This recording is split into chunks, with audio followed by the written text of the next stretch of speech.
Welcome back to our tempera painting tutorial. This is part 3. For our next step, we're going to mix together some paint to make the leafy foliage of the trees in the middle and background. For those, we're going to mix a tone of a green. So we're going to take some green paint as well as a half tip of white paint and just a very touch of black paint, and we're going to mix all of that with our green. And at this point I realized that I should probably do another layer of painting on the surface of the tree here. So I'm going to go back into there and I'm going to put a thicker, heavier coat than I had the first time around.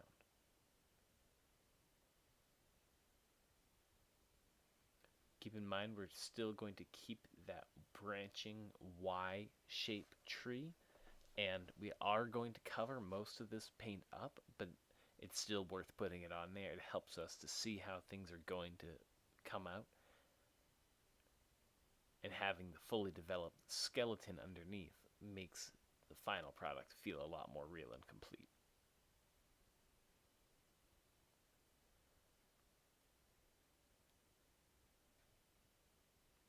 That said, in the foliage, I don't have to be super precise or particular because a lot of this is going to be covered up later.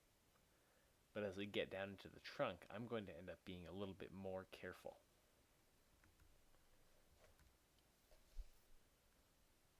One way that I'm going to be more careful is I'm going to make sure my brush is nice and clean and ready, and that I have paint only on part of it, and I'm actually going to wipe the paint off the bottom of my brush. I'm going to tilt to a very shallow brush angle, and I'm only going to be painting with the tip of the bristles. I can also hold at a slightly more middle 45-degree angle, and with a long continuous brush stroke I can paint a nice crisp edge with the side of my paintbrush as well. So if you don't prefer using the tip, the side is also a good option, but you have to use a longer, steadier brush stroke.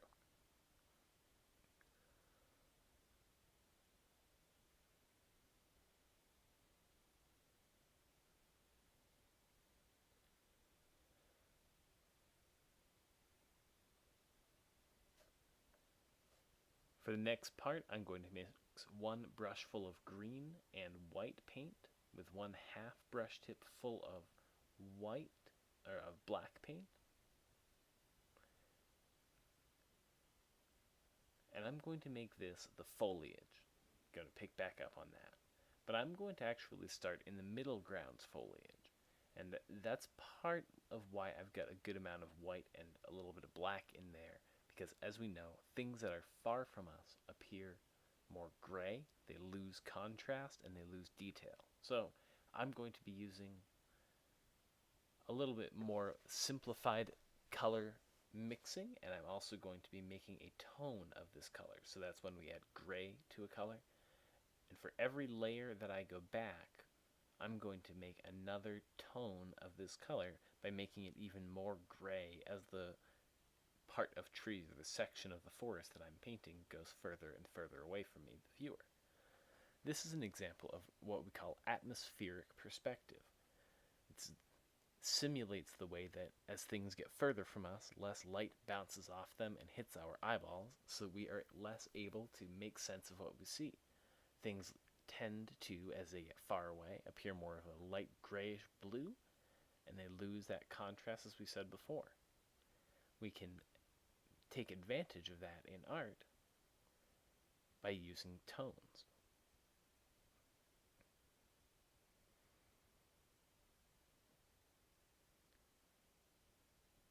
Now we remember that we're trying to paint from the back toward us, from what's far away closer. But in this case, because the tone of the trees is going to get progressively more sort of gray,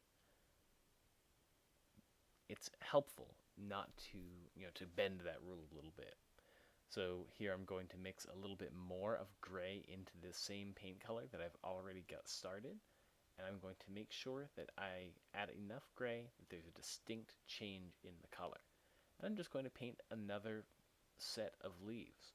Notice here that I've got a little bit more water on my brush, and that I'm not leaving as much texture into the things. That's part of that atmospheric perspective. As things get far away, we have less detail of them. But as I got to this point, I wanted to make this a little bit darker. This is in the deep forest where less light is getting into them. So I added a little bit of blue and even a tiny touch more black to that color. And I put a second layer on top of those far out sections of the forest. Oh, I did a whoopsie here. Got to just wipe that paint that came onto the tree trunk off. No problem. Very easy fix.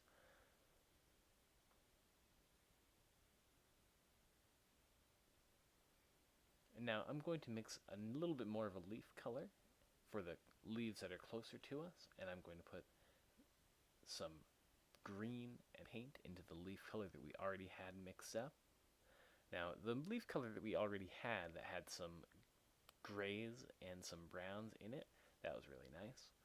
That helps us to, keep building that illusion of space. So this is for our middle layer of trees right now. As we can see, there's more green in these leaves than there are in the ones that are very far away. The ones that are further away feel a little bit more washed out, but also dark. Now, in this middle ground, we want to see some leafy texture and some variance in value. So we got some spots that feel dark and painty and some that aren't. So to get that, while the paint is still wet, I take a wet brush and I just dabbed on top of it. And you can see it didn't take long. Once I was done with that, I realized I hadn't painted the tree trunk for this tree over here, and I wanted to fill that spot in.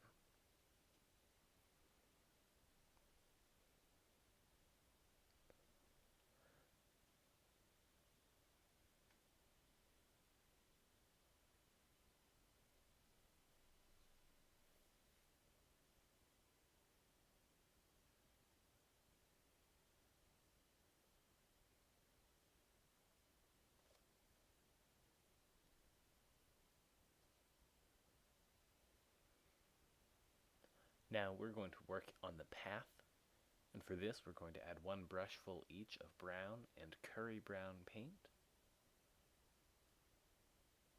onto the color that we already had mixed up for our path, and we're going to paint.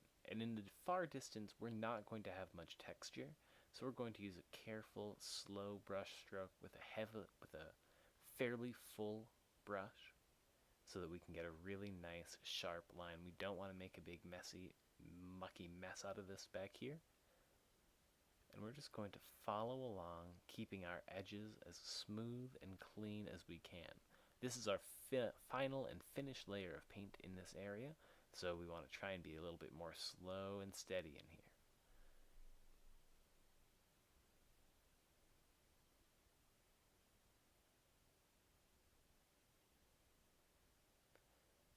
And you see that I'm painting this very flat all the way to the back of the bunny's head.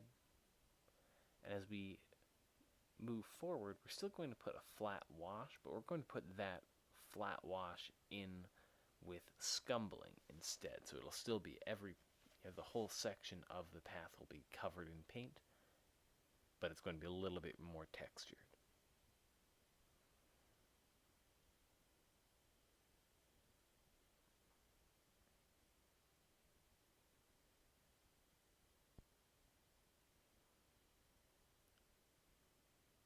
Now I'm going to really control my scumbling for anything that is done or mostly done, like this section of the forest floor beside the path. I'm going to be very slow against. For the bunny, who still needs a finished layer, I don't mind if I go over the underpainting a little bit, but I'm trying to keep from having to solve problems.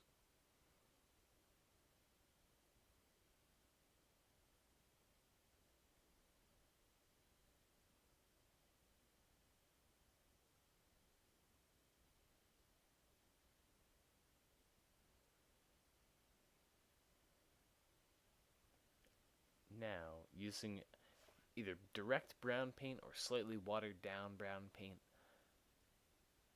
Scumble on a little bit of just some dots so that there's plenty of the curry brown still showing, but you have added some depth to the color here. Then you're going to do a little bit of the same thing with a tiny bit of black paint and mostly water on your brush. And bring a little bit of that sort of dotted, scumbled texture behind the rabbit's ears. But then I think you're going to want to dab a little bit off. I certainly do right here. I put too much on, and so I needed to fix that up a little.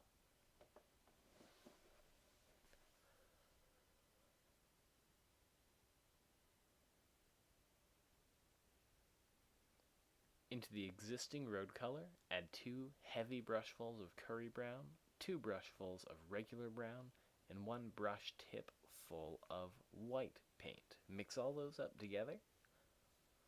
That's what I'm doing right here, mixing those colors, getting them nice and evenly combined. Now, for the bottom part of the path, I'm just going to scumble this color on, using these little dots.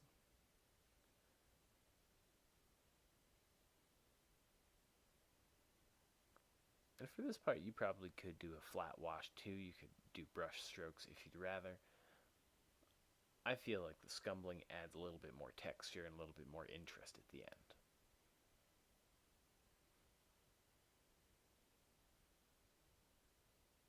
And in this section, I'm adding some more of that pebbly, sort of rocky, woodsy path texture. So I'm adding in some more brown, but I actually brushed the back side of my brush off so that I make smaller, more controlled dots. And as my brush disperses the paint, I'm also using the brush to blend the dots into the substrate or the backing.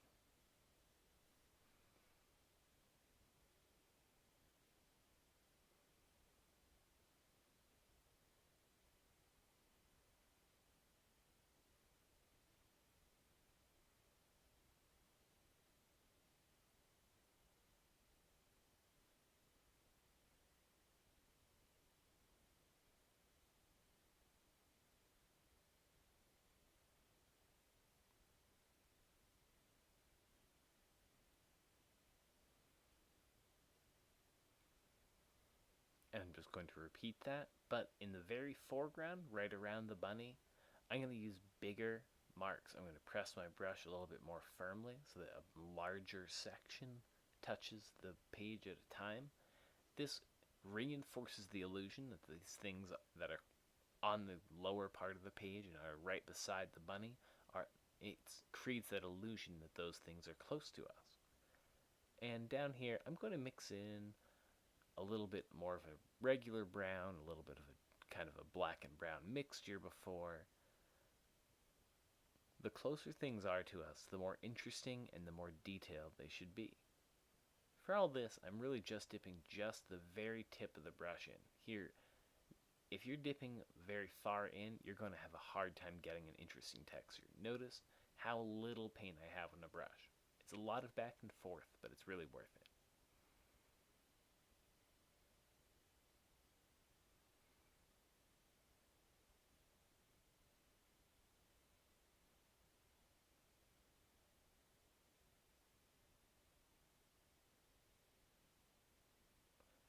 For the last piece in this video, we're going to make the leaves of the middle ground tree with 1 brush full of green, 1/2 brush full of blue, 1 brush tip full of red paint.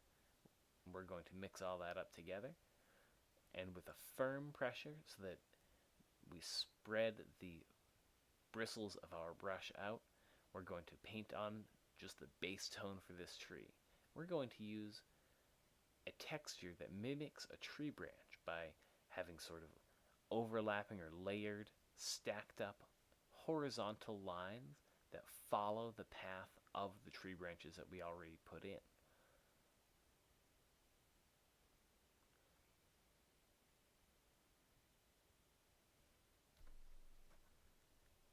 And that's all for this video.